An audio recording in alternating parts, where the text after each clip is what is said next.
Israel's bombing of Qatar last week angered Arab states, who met in Doha to show a united front. The strike, an attempt to kill the political leaders of the Palestinian Hamas militant group, opened another chapter in a history of fractious regional ties since Israel's creation in 1948. Here's how that tense relationship has played out for some major Arab countries.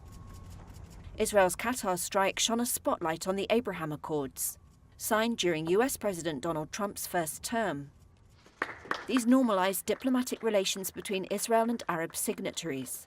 Bahrain and the United Arab Emirates signed first in 2020, a deal brokered by Trump's son-in-law Jared Kushner. They broke a taboo to become the first Arab states to recognize Israel in a quarter century. Morocco and Sudan followed suit. Israel and the UAE have since developed close economic and security ties and a free trade pact.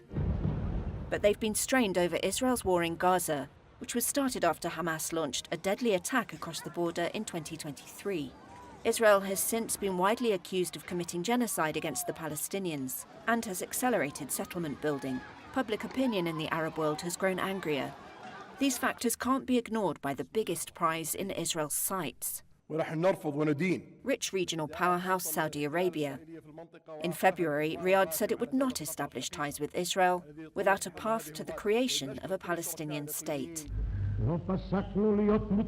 Historically, Egypt struck the first Arab peace treaty with Israel in 1978 at Camp David. The two countries had fought wars in 1948, 56, 67 and 73. Egyptian President Anwar Sadat, who agreed the deal, was assassinated 3 years later, and the treaty remains deeply unpopular among Egyptians.